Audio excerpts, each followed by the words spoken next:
Mors Martel, o ceifador de almas parte 3. A lança que se ergue. Os corvos chegaram à lança solar em uma manhã ensolarada, quando Mors treinava com seus guardas no pátio principal. Eram mensageiros do norte, do sul, do leste e do oeste, uma enxurrada de pergaminhos que se amontoavam sobre a mesa de comando como folhas secas no outono. Robert Baratheon estava morto. Morto por um javali, diziam uns.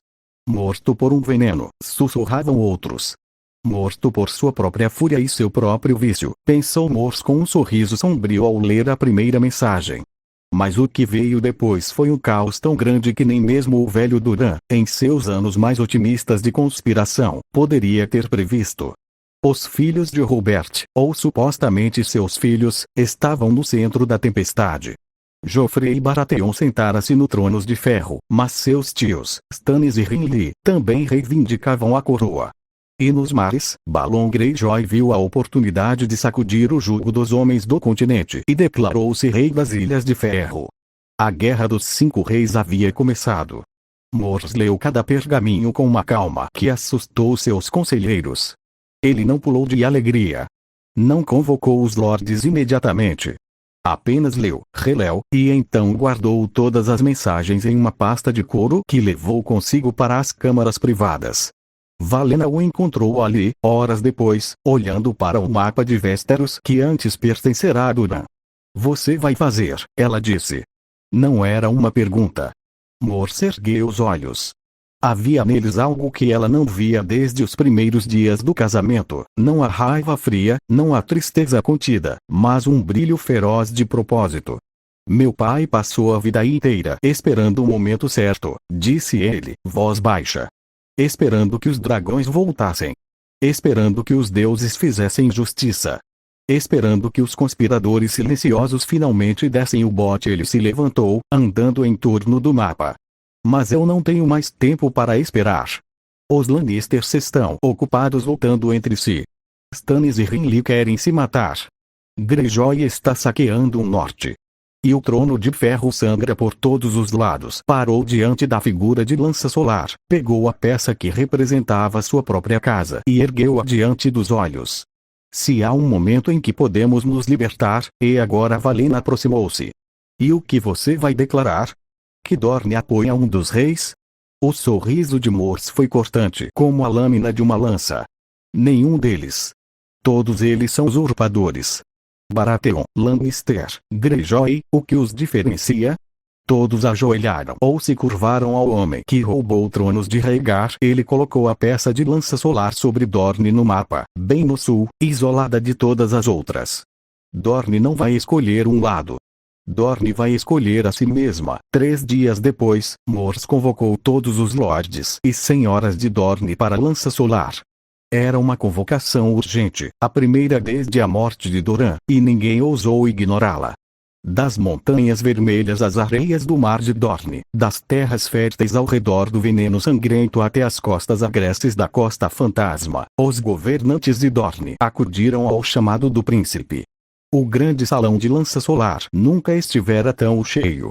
As colunas de mármore vermelho refletiam a luz do sol poente, tingindo tudo em tons de ouro e sangue. As lanças solares que davam nome ao castelo projetavam sombras alongadas sobre os rostos dos presentes.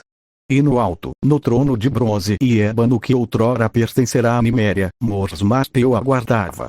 Ele não usava as roupas cerimoniais de seu pai. Vestia uma armadura leve dornesa, de escamas de bronze que brilhavam como fogo, e sobre os ombros, um manto de seda amarela e vermelha. A coroa de rubis e ouro repousava em sua testa, mas ao lado de seu trono, encostada, estava uma lança, não a lança cerimonial da casa, mas uma lança de combate, com ponta de aço valeriano que Oberyn trouxera de suas viagens.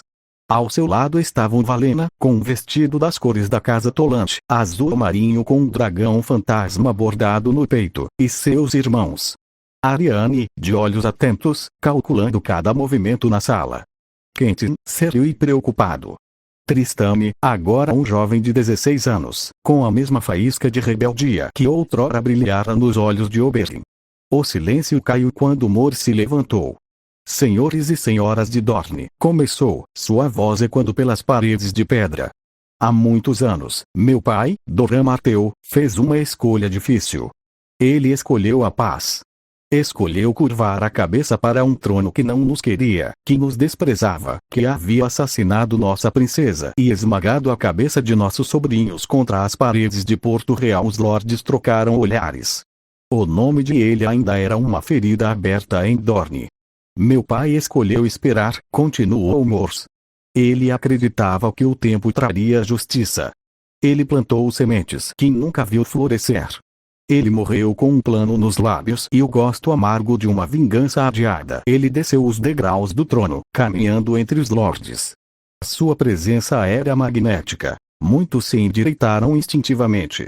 Hoje, o trono de ferro está em chamas. 5 homens se chamam de reis. Os Lannisters, que ordenaram a morte de Elia, agora governam em nome de um menino cruel. Stannis Baratheon, irmão do usurpador, queima deuses vivos em suas praias. Renly Baratheon foi morto por uma sombra. E Balon Greyjoy, um pirata, acha que pode se chamar de rei porque seu pai também era um saqueador. Ele parou no centro do salão e se voltou para todos. Nenhum deles merece nossa lealdade. Nenhum deles nos pediu.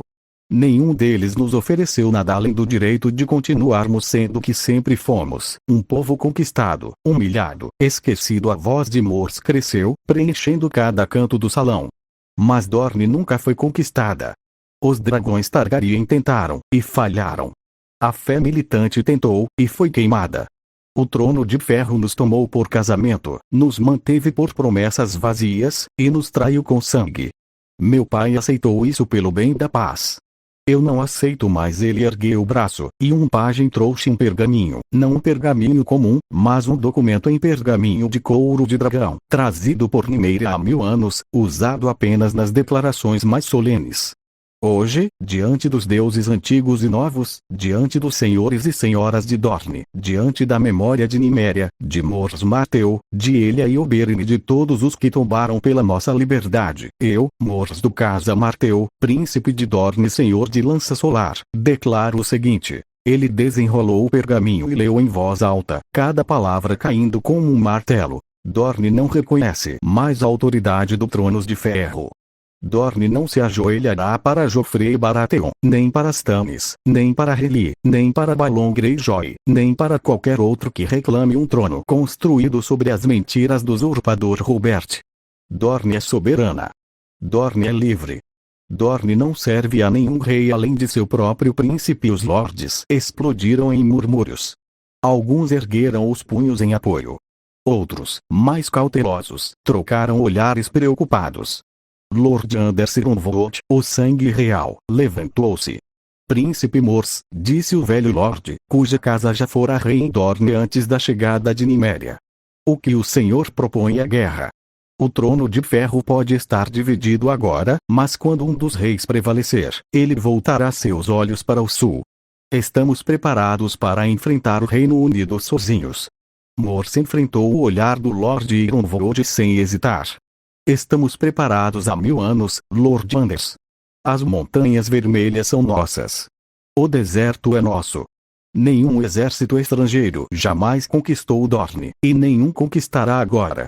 Mas não estaremos sozinhos. Ele fez um sinal, e Valena se levantou de seu assento, trazendo um mapa que ela mesma desenhara, um mapa das alianças que Morse vinha construindo em segredo. Os Igtover de Vila Velha têm suas próprias razões para odiar os Lannisters, explicou Morse. Os Ironvold de Dorne, é claro, estão conosco. Os Tarly das Campinas nunca esqueceram a morte de Randyll Tarly nas mãos dos Lannisters. E além do Mar Estreito, ele fez uma pausa dramática. Há aqueles que ainda se lembram do verdadeiro sangue dos dragões. Os murmúrios cresceram. Arianne, que estava a par de todos os planos do irmão, permitiu-se um pequeno sorriso. Quentyn, porém, franziu a testa.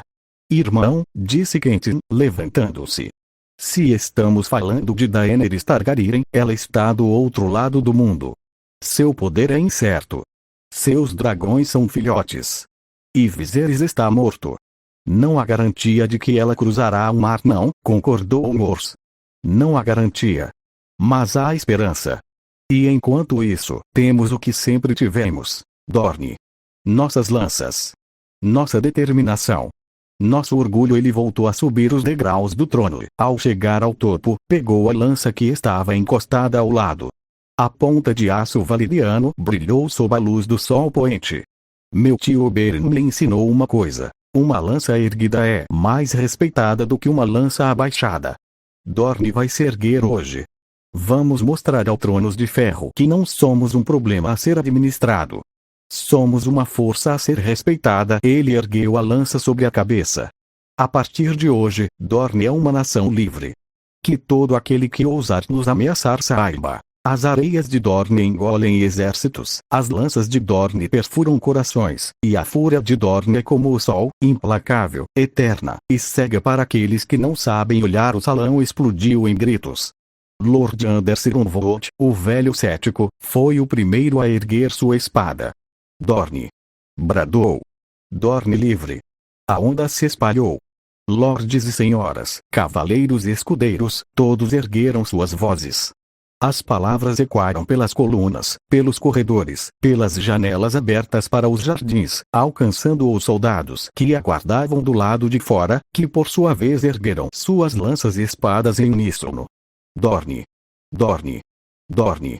Valena olhou para o marido, e viu nele não o aventureiro de outrora, não o príncipe enlutado, mas algo novo, um líder.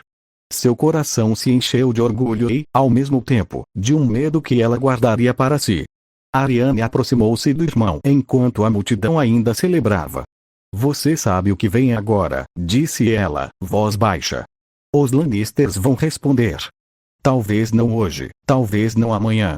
Mas eles vão responder. Mors baixou a lança e a apoiou ao lado do trono. Que venham. O pai nos ensinou a esperar. Eu vou ensinar a eles o que significa ter um inimigo que não se curva. Naquela mesma noite, os corvos partiram de lança solar em todas as direções. Para Porto Real, para a Pedra do Dragão, para a Ponta Tempestade, para Pique. Em cada mensagem, a mesma declaração, nas mesmas palavras. Dorne é livre. Quando a mensagem chegou a Porto Real, dizem que a rainha Cersei Lannister leu o pergaminho, riu por um momento, e então o jogou no fogo. Dorne teria dito: deixem que os Dorneses brinquem de reis em suas areias. Quando acabarmos com os Stannis e os Greyjoy, ensinaremos ao príncipe Morso o que acontece com quem desafia o leão. Mas aqueles que a conheciam notaram que, naquela noite, ela não dormiu. Em Pedra do Dragão, Stannis Baratheon leu a mensagem com seu rosto habitual de pedra. Mais um rei, disse, e nada mais. Mas sua esposa, Selise, sussurrou aos ouvidos dos seguidores do Senhor da Luz que talvez fosse hora de queimar uma oferenda extra. E em Pique, Balon Greyjoy teria erguido um brinde à nova rainha do sul antes de ser corrigido por um de seus filhos. É um príncipe, pai. Balon riu. Príncipe, rei, tanto faz. Homens de terra são todos iguais. Mas Mors Martell não se importava com o que pensavam dele. Naquela noite, ele caminhou pelos jardins aquáticos com Valena ao seu lado, os filhos à frente, rindo e correndo entre as fontes. Por um momento, ele deixou de ser o príncipe rebelde e foi apenas um pai, apenas um homem. Você mudou o mundo hoje, disse Valena, segurando sua mão. Não, respondeu Mors, olhando para as estrelas que começavam a aparecer no céu. Apenas comecei. Mudar o mundo leva tempo. Leva sangue. Leva. Ele hesitou. O quê? Perguntou Valena. Mors olhou para os filhos, para a esposa, para as águas tranquilas dos jardins que sua família governava há séculos. Leva não esquecer porque começamos. Ele apertou a mão dela e sorriu, não o sorriso cortante do guerreiro, mas o sorriso genuíno que ela conhecera no primeiro dia, sob a laranjeira. Mas essa é uma preocupação para amanhã. Hoje, Dorne é livre. E amanhã veremos o que os deuses preparam no horizonte. Para o norte, as luzes de lança solar brilhavam contra o céu noturno como uma promessa. E muito além, onde o Tronos de Ferro esperava em seu orgulho de aço retorcido, os ventos da guerra começavam a soprar em uma nova direção. Dorne havia erguido sua lança. E o ceifador de almas estava apenas começando a colher. Fim da parte 3.